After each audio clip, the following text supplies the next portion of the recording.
Assalamualaikum warahmatullahi wabarakatuh. Perkenalkan, nama saya Safira Fitri Harisyana. Saya dari kelas 1A Prodi S1 Keperawatan.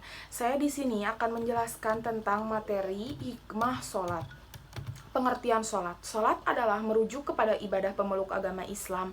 Menurut syariat Islam, praktik sholat harus sesuai dengan segala petunjuk tata cara Nabi Muhammad sebagai figur pengejawantah perintah Allah.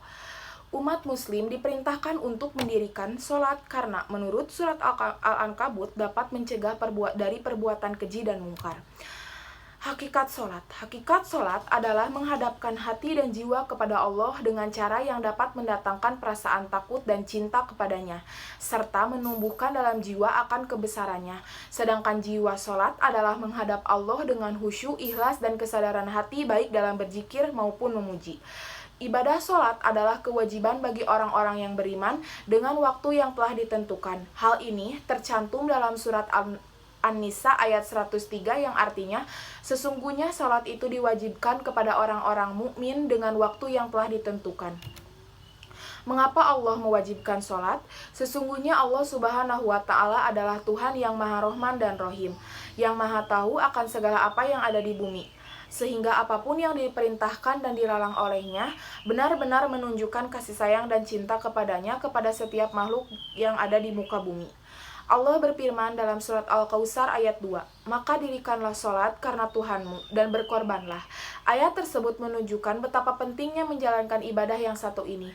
Bahkan Allah mengancam manusia yang lalai dalam mengerjakan sholat dengan ancaman yang keras dalam surat Al-Ma'un ayat 4-5. Maka kecelakaanlah bagi orang-orang yang salat, yaitu orang-orang yang lalai dalam salatnya. Selain itu, salat juga ibadah yang membuat kita lebih dekat dengan Allah. Dalam sebuah hadis qudsi dikatakan, kedekatan seorang hamba kepadaku seperti sesuatu yang aku pardukan dan aku wajibkan padanya. Adapun tujuan dan fungsi salat. Yang pertama, agar tergolong orang yang bertakwa. Yang kedua, untuk mencegah timbulnya perbuatan keji dan mungkar. Yang ketiga, agar bisa meraih keberuntungan yang besar yakni surga. Yang keempat, agar terhindar dari neraka dengan segala kepedihannya. Yang kelima, agar terhindar dari predikat kafir. Yang keenam, agar segala amal kebaikannya diterima Allah Subhanahu wa Ta'ala. Hal ini karena Allah tidak sudi menerima amal soleh dari mereka yang meninggalkan sholat. Yang ketujuh, untuk memperoleh 5 karunia besar dengan melaksanakan sholat dan menjaganya dengan baik, sejak dari menjaga waktu, kesucian, keikhlasan hingga kekhusyuannya. Maka seseorang akan memperoleh 5 hadiah yang amat menggembirakan baginya di dunia dan di akhirat. Yang kedelapan, agar tubuh tetap sehat ditinjau dari segi kesehatan, gerakan sholat ternyata masing-masing membawa dampak positif terhadap kesehatan bagi pelakunya.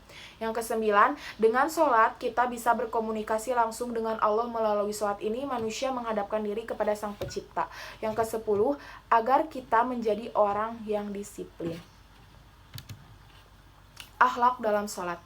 Yang pertama, gerakan berdiri. Yang kedua, gerakan takbir mengangkat tangan. Yang ketiga, gerakan bersedekap atau meletakkan tangan di dada. Yang keempat, gerakan ruku. Posisi ruku adalah posisi tengah-tengah antara berdiri tegak dengan sujud. Yang kelima, gerakan iktidal, sikap iktidal.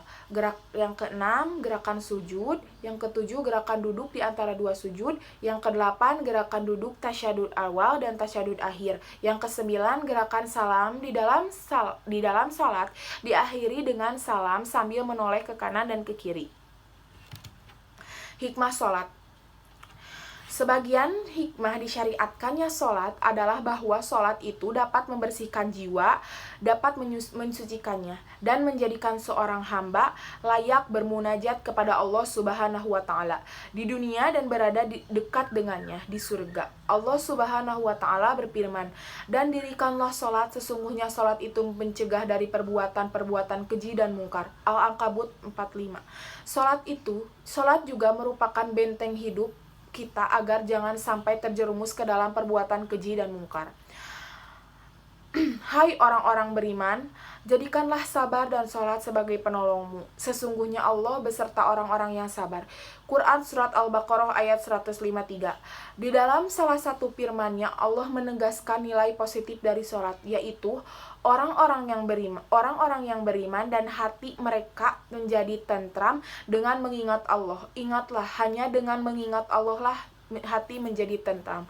Quran Surat Ar-Ra'd ayat 28. Makna spiritual sholat. Sholat adalah mi'rajnah orang beriman. Demikian sabda Rasulullah SAW. Alangkah agung makna dengan sabda tersebut bagi para pecinta.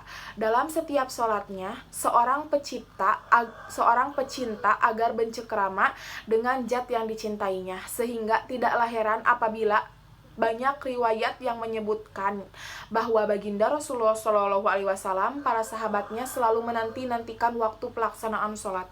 Ibadah sholat juga merupakan sarana komunikasi antara manusia dengan Allah Subhanahu wa Ta'ala.